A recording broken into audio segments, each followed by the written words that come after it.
Alright, the chaos ensues. I'm going to try to put this on the 288. I may pull that O-ring off the one that's on the 288's oil pump, put it on here, then 1184 that, but I have to change that seal out, right? So let me see if I can punch it out without putting on heat first. Came right up. That's good. So that's what came out. It actually isn't looking all that bad. Well, I didn't get the right seal. I thought I did. I ended up finding this seal in my bag of tricks here, a Highway 503-2602-05, which I have no idea what it's for. It says for the K... Oh, I guess it is the right one. 288, 394, and 395, K950. So actually, fortunately for me, I had this in here. I don't know why I had it in here, but it did. And this seal right here is the wrong one.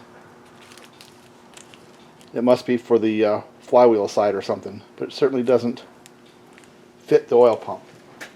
Fortunately, I've got this one. Let me see if I can drive this one in. And the trick is going to be getting it in straight.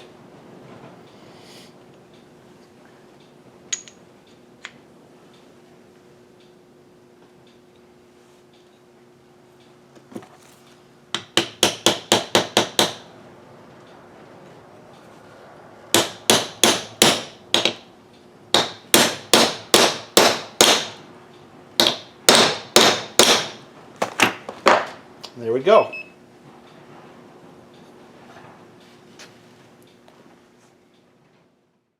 And hopefully this OEM pump delivers enough oil to make that 288 a useful saw again.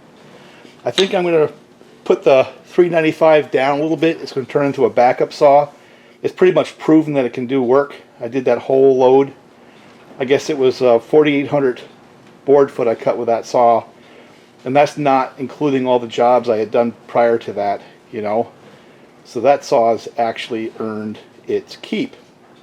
So let's go back and revisit some of the other saws.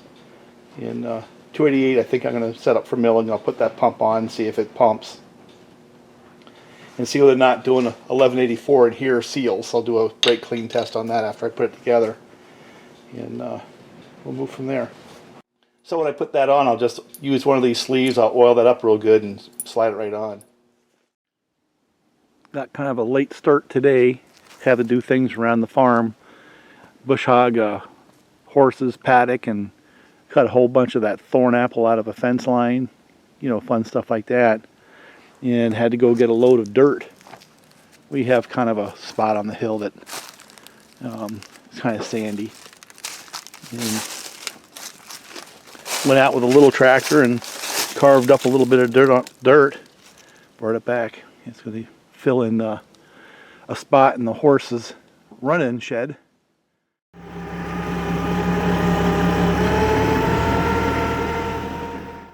But I got a couple right here alongside the road. I want to see if I can drop them. And if you look, they're leaning that way, and I want them to go that way down into the valley here.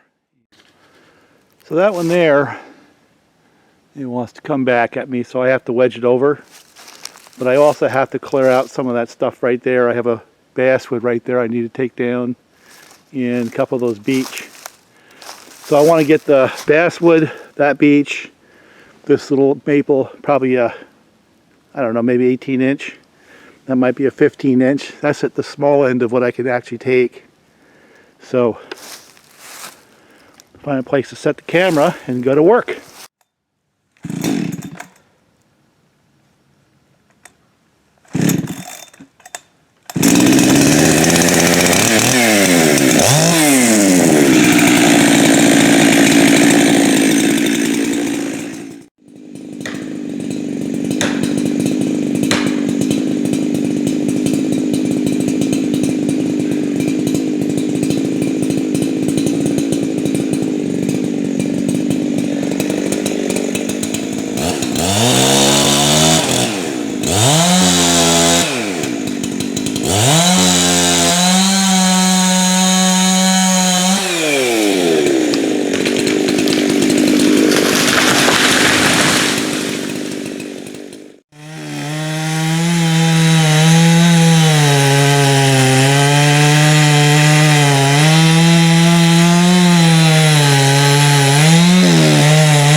See, now the fun begins, because I don't have the winch.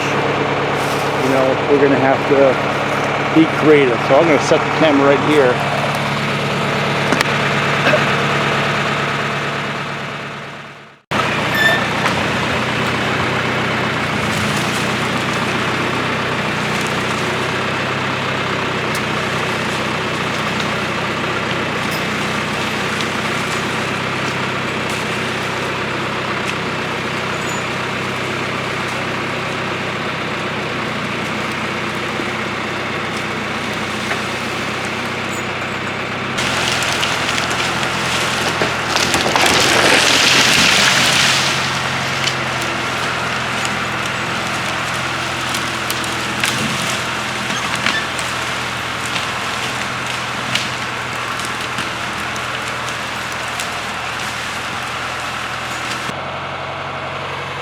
Well, 2 more to go. Push that tree over. Not a bad stump. It's getting to be a little bit low light, so I don't know. I guess I won't be able to video this part.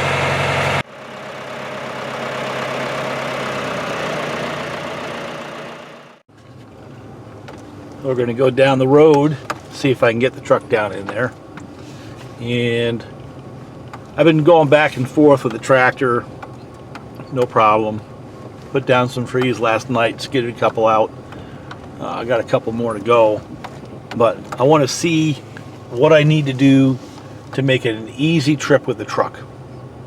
You know, with a truck with a longer wheelbase and the turning radius a little bit different than a tractor, sometimes what's just fine for the tractor isn't good enough for the truck. So that's what we're going to do right now. And then maybe if I have time, if I don't have to cut anything, I'll go out there and drop a couple of trees to skid tomorrow. See, I want to get rid of that kind of stuff that just rubs along the car and scratches it. But I want to make it to where I can have a get-together down here. I don't know, maybe one for old Husqvarnas with Bob, or maybe one with clone saws or builds or something like that. I don't know if there's enough local people around here who want to do something like that, but I'd like to make it to where I can get down in the woods, and then I have all the tops to work with and beech trees to clear out and stuff like that. Give people something to do, you know.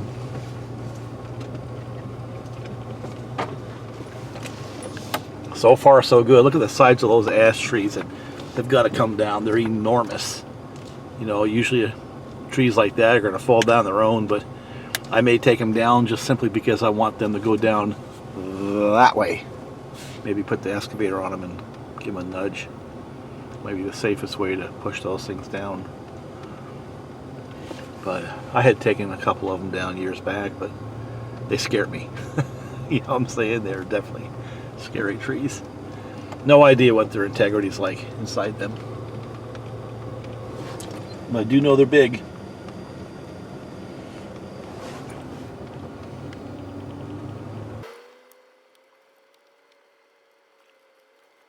The hardest part about this is having a place to turn around. You know, where the truck can actually turn around. Eventually I'd like to go down there with the excavator again and just basically cut a loop. I use the excavator to cut this in, you know. Then I used a little dozer to sort of blend it and smooth it out some. So far so good. Let's go down the end, and if I don't see anything that blaringly obvious that needs to get taken care of. Now when you're driving stuff like this, you can't just look out ahead of you. You got to put a lot of time into your mirror, because watch what happens as you start going past. It's close, right? Well, I got to start turning to the right, so watch the mirror.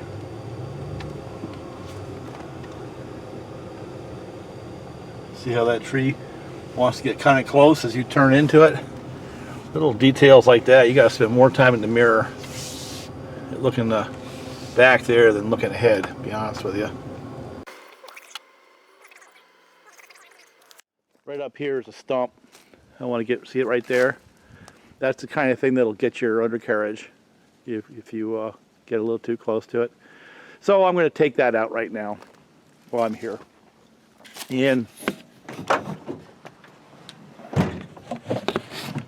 pole saw. And I think I'm going to use, I don't know if you noticed, but I had to switch this back to a conventional handle. You know, when I was doing some felling with smaller trees, I had that saw. And that changed the one I hit with that little grinder. It actually works all right sometimes. But when you got to do a big open face cut where you're coming down against the grain or over the grain, it doesn't work very well at all. But for cutting stumps, it's working fine. So what I'll do is see if I can get this to fire up. And another thing on this saw right here, this is a build I did a while back with the Little Red Barn pop-up piston. It's now broke in. The compression is quite high. And one of the things that happens, it's like the whole swarm of saws, is every time I pull it over, it pushes the decomp back out.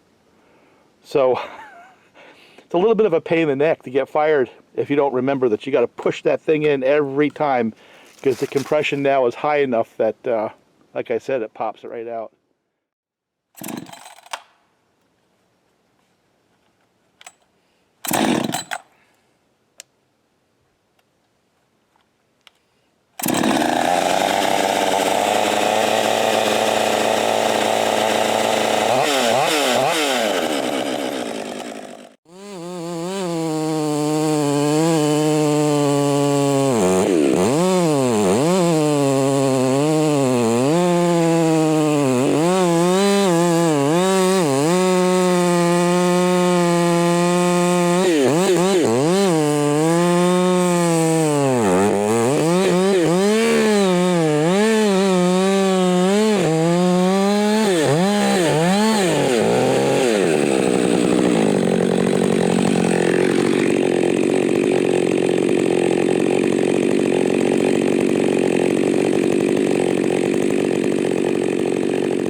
Let's see if it'll restart.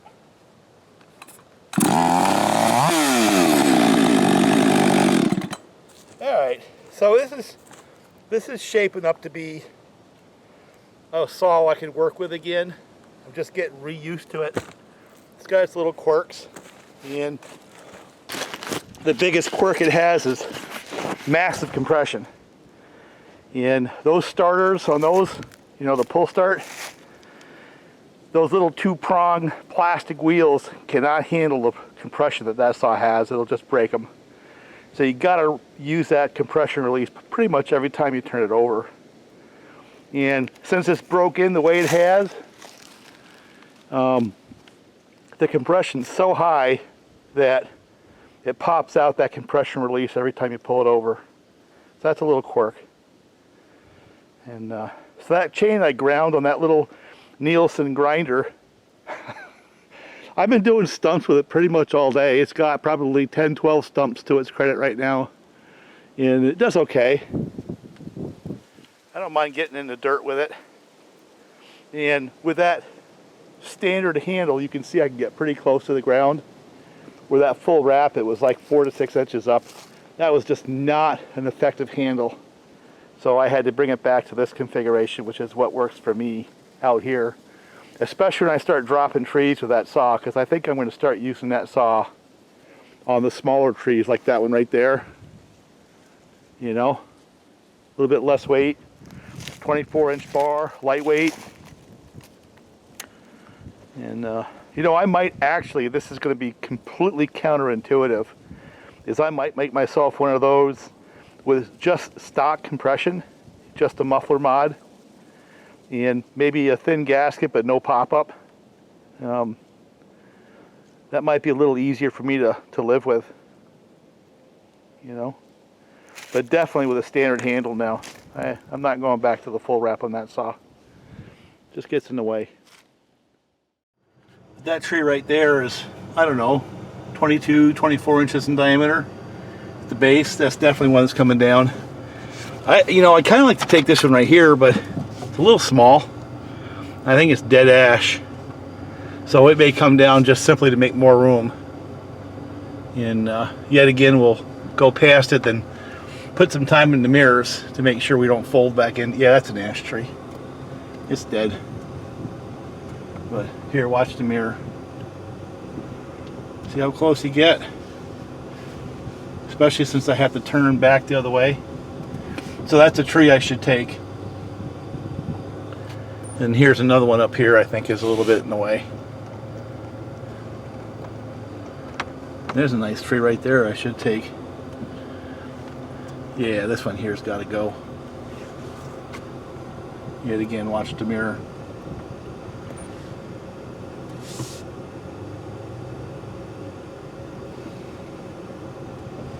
Now, I took these down last night. I got a little video of that, I think. And I need to cut these stumps down here, so that's what I'm going to do next. See, what usually happens is I temper tantrum with the excavator and dig them out. But until I can get back down here with that machine, I'll just cut it a little closer. So, God forbid someone cuts a little short. That doesn't dig in underneath the passenger side door, you know, or right behind the front tire and tear up someone's car.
I think it's fair to say that that chain's probably pretty whooped.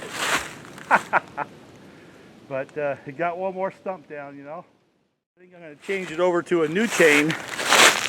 I went and bought one today, and I could not believe it was $40 for a damn chain.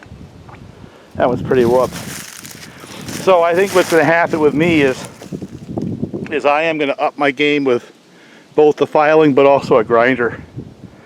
I have a lot of chains, but see how close you can get when you don't have that stupid full wrap handle on it. I mean, there's reasons I like a full wrap, but man, for what I'm doing around here, it does not help me. If anything, it hurts, because I always got to come back and cut the stumps. You know, whether I'm going to skid over them or drive around them, or you think about it, every tree where I have to cut another 4 inches or so, 5 inches like I did on this one, that means if I had cut this with a standard handle, that would have been 4 or 5 inches per tree I could have added to my my revenue stream. So that one there in particular, look at that. So I don't know if I'm going to get that low every time, but you know, I'll get lower when I have no full wrap for sure, and it adds up. So we continue. I think that stump right there is fine. I already cut the one that was sticking out off to the left here.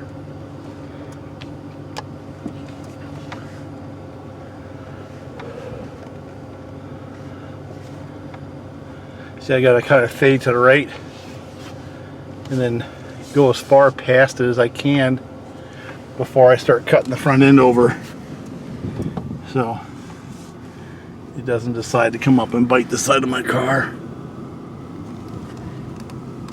We're good.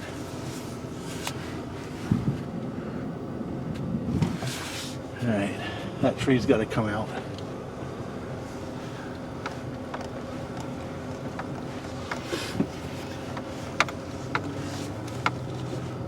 What do we got back in here? I was cutting out here last week, and you can see how tall those stumps are. And that was when I was doing it with a full wrap on that hose forma. And to be honest with you, since I'm pretty small time, you know, I'll just keep doing what I'm doing. But you can see that stump right there, I lost probably 4 to 6 inches. And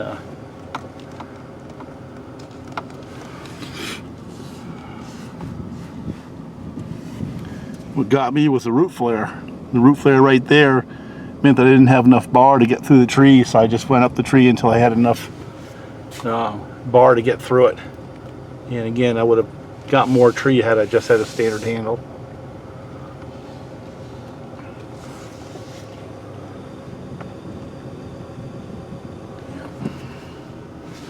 This little stump here I did probably 15 years ago. Probably want to get rid of that one too. Oh, there's a couple of branches I got to get. Let me get back and get them with a pole saw. Then I'll scratch up my car on the way back out.